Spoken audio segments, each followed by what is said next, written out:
오늘 우리가 함께 보시는 이 말씀은 이 가나안 정탐에 대한 말씀입니다.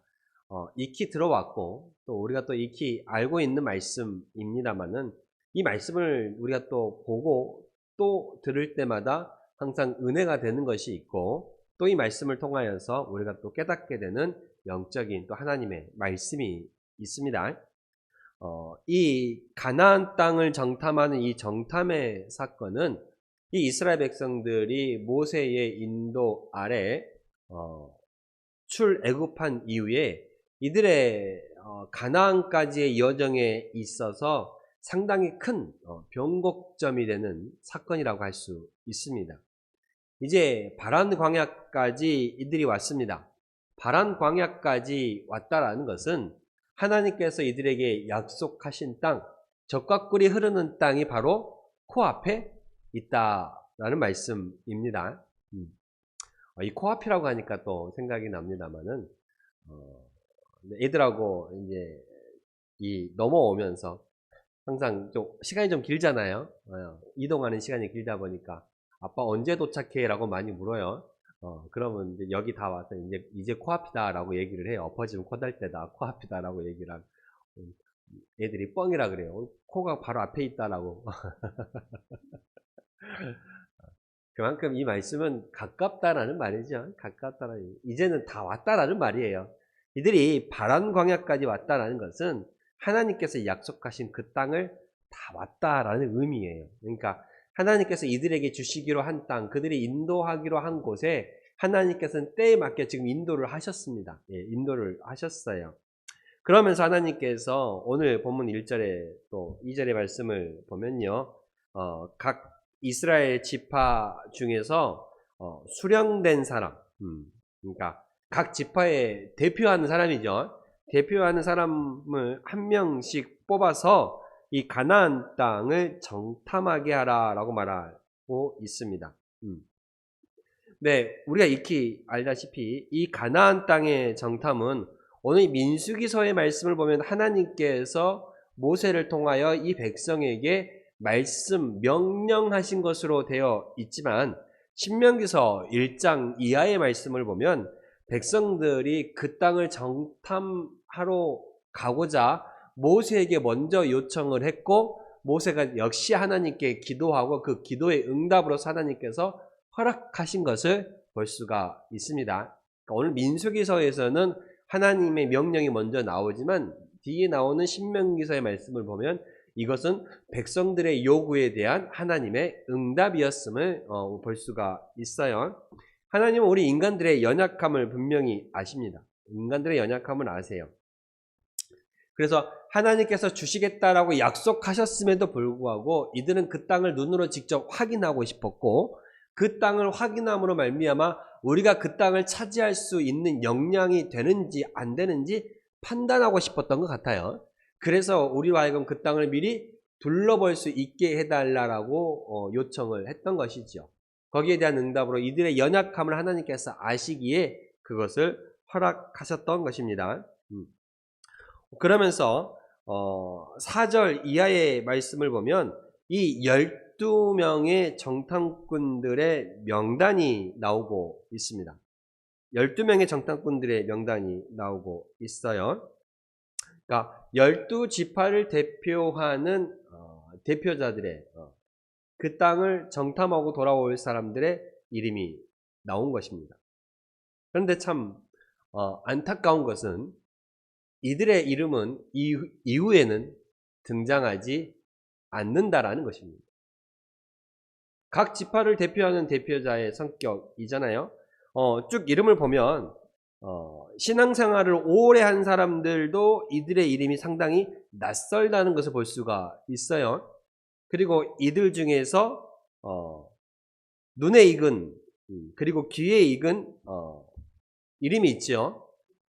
그렇죠? 먼저 6절에 유다 지파의 6절에 유다 지파의 여분네 아들 누구요? 갈렙. 갈렙이라는 이름은 귀에 익죠. 그 다음에 8절에 에브라임 지파의 눈의 아들 호세야. 이름에 익습니다. 그러나 나머지 사람들의 이름은 읽지 않아요. 사밧, 갈렙, 이갈, 발디, 갓디엘, 갓디, 암미엘, 수들, 나비. 익숙하지 않습니다. 왜 그럴까?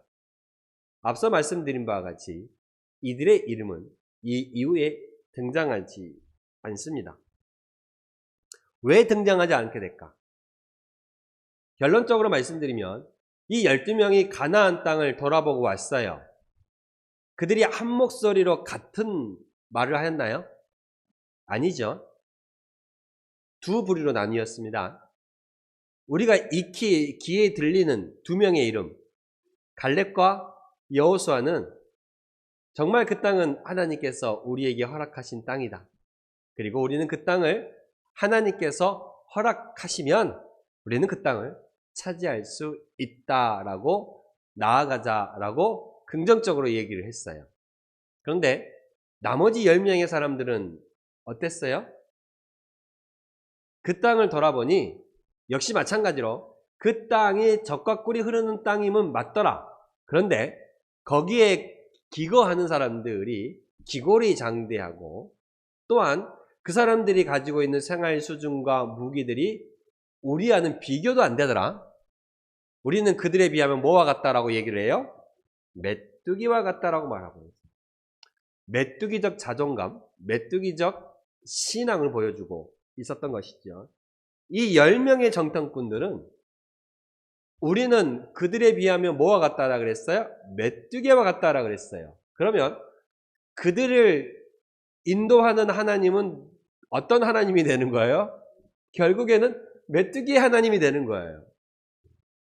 우리 애들이 가끔 아빠 보고 요즘 뭐 학교에서 뭐 뭘 배우는지 봐도 똥 그래요. 똥 그러면 그럼 너는 똥의 딸이야 그래. 그죠? 그렇습니다. 이들이 스스로 메뚜기임을 자처하면 이들이 믿는 하나님은 뭐가 되는 거예요? 메뚜기의 하나님이 되는 거예요. 이건 곧 그들이 하나님을 업신여기고 하나님을 무시하고 하나님의 약속을 믿지 아니할 뿐더러 하나님의 이름 되지 못하게 만드는 행위라고 할 수 있습니다.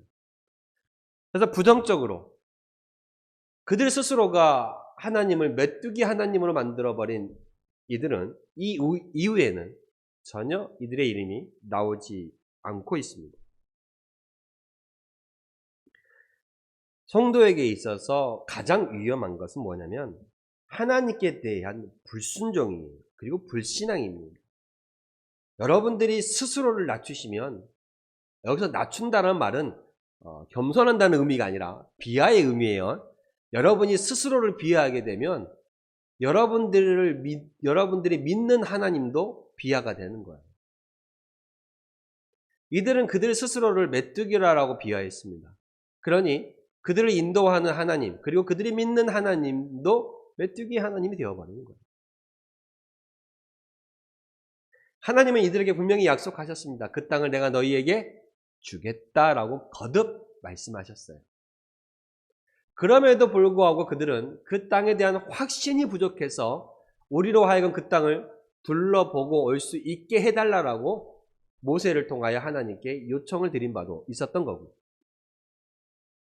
여전히 이들은 하나님의 놀라운 역사와 함께 하고 있음에도 불구하고 하나님의 그 은혜를 은혜로 깨닫지 못하고 그것을 쉽게 잊어버리며 하나님 앞에 불순종과 불신앙으로 나아갔던 것입니다. 이들은 결국 성경에서 잊혀졌다라는 것은 누구에게 잊혀졌다는 거예요? 하나님께 잊혀졌다라는 의미가 됩니다. 이들은 하나님께 잊혀진 자가 되고 말았습니다. 그래서 이 이후에는 이들의 이름이 나오지 않게 되는 것이죠. 등장하지 않게 되는 것입니다. 결국 이들은 어떻게 되었습니까? 이들의 말에 선동된 백성들이 들고 일어났고 뭐라고 얘기해요? 우리가 다시 애굽으로 돌아가자. 애굽에 매장지가 없어서 우리를 이 광야에서 죽게 하려고 우리를 이곳 가운데로 인도했냐라고 선동이 일어나죠. 결국 그렇게 부정적인 얘기를 하고 그 선동에 함께 참여했던 사람들은 즉 출애굽 1세대들은 모두 다 광야에서 죽게 됩니다. 이 사건으로 인해 바로 하나님께서 약속하신 약속의 땅을 말 그대로 코앞에 두고 가까운 지척에 두고 그 광야를 무려 40년이 넘는 그 시간 동안, 약 38년의 시간 동안 또 광야를 돌게 되는 하나님의 징계를 받게 됩니다. 안타까운 사건이죠. 하나님은 내가 그들에게 그 땅을 주겠다라고 약속했고 믿음으로 여호수아와 갈렙처럼 믿음으로 그 약속을 바라보고 믿음으로 나아갔다라면 2년이 채 조금 넘는 그 시간에 가나안 땅을 그들이 들어갈 수 있었을 거예요. 그러나 그들의 불순종과 불신앙, 그들의 믿음 없음으로 인하여서 믿음의 눈으로 바라보지 못함으로 인해 결국 그 2년의 기간이면 갈 수 있는 하나님이 인도하실 만한 그 거리 땅을 무려 38년이나 더 돌게 된다라는 것입니다. 결국 이들은 하나님께 잊혀진 자가 되었어요. 그들이 말한 대로 우리는 그 땅을 차지할 수 없다. 그들에 비하면 우리는 메뚜기와 같다라고 말했던 그 사람들의 말처럼 거기에 함께 선동되었던 백성들처럼 그들은 결국 그 땅을 밟아보지 못했어요. 유일하게 그 땅을 밟아본 사람이 있죠. 출애굽한 1세대 가운데 누구요? 모세를 제외하고 여호수아와 갈렙만이 그 땅을 그들의 말대로 밟게 되었다라는 것입니다. 여러분, 그래서요, 우리는 우리의 입술로 어떤 말을 하냐가 중요합니다.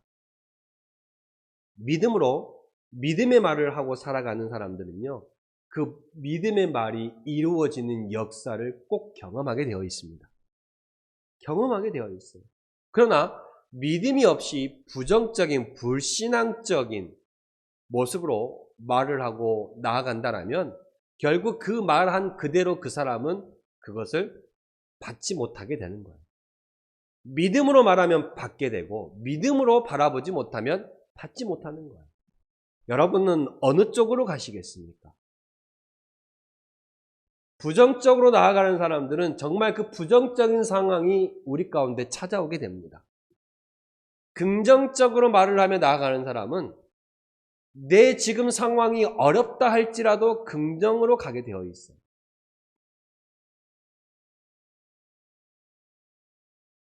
신앙생활을 하시면서 이왕이면 여러분의 모습이 바뀌어갈 수 있기를 바랍니다.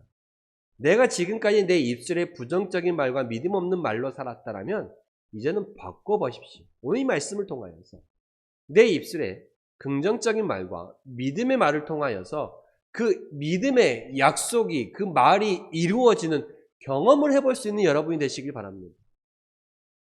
하나님은 믿음으로 나아가는 자에게 믿음의 역사를 반드시 이루어 주십니다. 이루어 주세요. 우리가 그것을 경험하지 못하는 것은 뭐가 부족하기 때문이에요? 믿음이 부족하기 때문이에요. 믿음이 부족하기 때문에 내가 그것을 경험하지 못하고 그 은혜를 맛보지 못하고 그 땅을 밟지 못하고 그 축복을 누리지 못하는 것입니다. 오로지 믿음으로 바라보면 믿음으로 말했던 갈렙과 여호수아만이 그 땅을 밟게 되고 그 축복을 입게 되었다는 사실을 우리는 분명히 기억해요. 이 말씀을 통해 우리는 우리의 입술에 이루어진 말들이 믿음의 시선으로 보고 믿음으로써 선포할 수 있는 자들이 될 수 있기를 바랍니다. 예를 들어 전도도 마찬가지예요. 우리 함께 전도합시다 그러면 누구 전도해 봅시다 그러면 그 지역에서 오래되고 신앙생활 하신 분들이 익히 하는 말들이 있어요. 대표적으로 어떤 말인지 아십니까? 저 사람은 안 돼요. 저는 그런 말을 너무 많이 들었습니다. 안 돼요. 그러면 그 사람은 그 사람에게 아무리 전도해도 될까요? 안 될까요? 오늘 이 말씀에 비추어 봤을 때 될까요? 안 될까요? 안 돼요. 왜요? 내가 안 된다는 말을 선포했기 때문에 그 사람은 내가 전도하면 안 되는 거야. 그러나 나는 하나님의 말씀을 받은 자로서 저 사람이 나오고 안 나오고는 하나님께 달려있고 하나님의 때에 달려있다. 나는 그저 하나님의 명령에 따라 전하는 것뿐이다 라고 말씀을 하신다면 저 사람은 반드시 때가 되면 언젠가는 나올 것이다. 지금은 그 때가 아닐 뿐이다 라고 말을 한다면 그 말을 하는 믿음의 사람의 그 전도는 언젠가는 이루어지게 되어 있습니다. 중요합니다. 그래서 우리가 어떤 말을 하는가가 참 중요해요. 할 수 없다라고 얘기하시면 그 사람은 할 수 없습니다. 할 수 있다. 언젠가는 되어진다. 언젠가는 돌아온다라고 끊임없이 두드리는 자에게는 반드시 열리게 되어 있습니다. 그러니 내 스스로 지레짐작으로 포기하지 마십시오. 내가 안 된다고 하는 것은 하나님의 능력을 내가 지레짐작으로 포기해버리는 것입니다. 나는 약해도 나로 강하게 하시는 하나님을 통하여 역사가 일어나게 만들어야 하는 것입니다. 그래서 우리는 끊임없이 기도하고 하나님 앞에 매달리며 하나님께 도우심을 간구하는 것입니다. 우리의 힘으로는 안 될 수 있죠. 그러나 누가 함께 하시면 가능합니까? 하나님이 함께 하시면 가능합니다. 그러니 믿음의 말로 선포하시며 믿음의 말로 걸어가시기를 바랍니다. 그러면 여러분들은 하나님께서 여러분들 위해 준비하신 그 은혜와 축복들을 맛보게 될 줄로 믿습니다. 오늘 우리는 또 중요한 사실 한 가지를 봅시다. 오늘 민수기 13장 16절에 이는 모세가 땅을 정탐하러 보낸 자들의 이름이라 그러면서 12명의 이름이 나오면서 모세가 눈의 아들 호세아를 어떻게 부릅니까? 눈의 아들 호세아를 여호수아라 불렀더라 라고 말하고 있습니다. 호세아 이름이 어떻게 바뀌었어요? 여호수아로 바뀌었습니다. 호세아라는 이름의 뜻은 구원이라는 의미를 가지고 있습니다. 그러면 여호수아의 이름은 뜻은 어떤 의미를 가지고 있느냐? 여호와께서 구원하신다라는 의미를 가지고 있습니다. 이름이 바뀌었다라는 것은 그 사람이 하나님과의 관계가 변화되었다라는 것을 의미합니다. 대표적인 사람이 있죠. 누가 있어요? 구약에서 아브라함이 어떻게 바뀌었어요? 아브라함으로 바뀌었습니다. 그렇죠. 그리고 베드로도 예수님께서 반석이라는 의미에 어떤 의미를 주셨어요? 시몬이라는 그 이름에서 베드로라는 이름으로 주셨잖아요. 그리고 신약 성경에 보시면 유명한 이름이 바뀐 자가 있죠. 사울에서 바울로 바뀐 인물이 있습니다. 이 외에도 성경에서 이름이 바뀌었다라는 것은 그 사람의 삶에서 이전까지와 이후의 모습이 하나님의 관계가 변화되었다라는 것을 의미합니다. 아브라함이 그러했고 베드로가 그러했고 바울이 그러했습니다.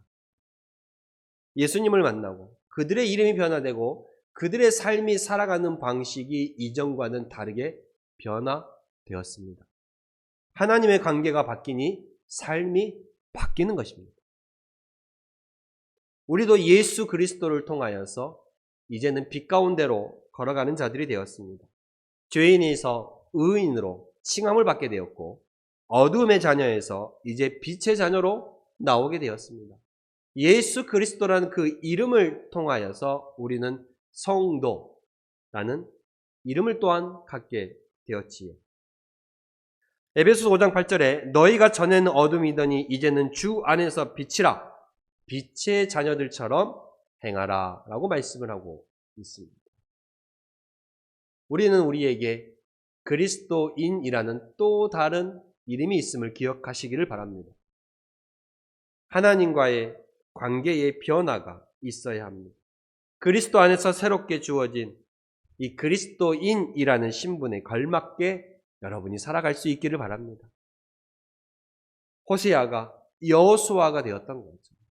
아브라함이 아브라함이 되었던 것처럼, 시몬이 베드로로 이름을 바뀌었던 것처럼, 사울이 바울이 되었던 것처럼, 하나님과 주 예수 그리스도를 만난 이후에 그들의 삶이 변화되었던 것처럼, 우리도 우리에게 찾아오신 예수 그리스도로 말미암아 우리의 삶이 이전과는 다른 하나님과의 관계의 변화가 있어서 정말로 주 예수 그리스도를 표대로 삼고 말씀을 우리의 삶의 중심에 두어서 항상 하나님과 동행하시는 여러분들이 될 수 있기를 간절히 소망합니다. 오늘 우리는 하나님께 잊혀진 자가 되지 않고 하나님께 기억된 바 된 사람들이 다 되시고, 우리에게 새롭게 주어진, 우리에게 새롭게 덧입혀진 그 신분과 직분에 맞게 오늘도 내일도 우리가 주님 앞에 충성되이 살아갈 수 있는 우리 신앙인들이 다 될 수 있기를 축원합니다. 기도하겠습니다. 하나님 감사합니다. 오늘 우리에게 귀한 말씀 허락하여 주시고 이 말씀을 통하여서 우리에게 주신 은혜들을 또 한 번 깨닫게 하시니 너무나도 감사합니다.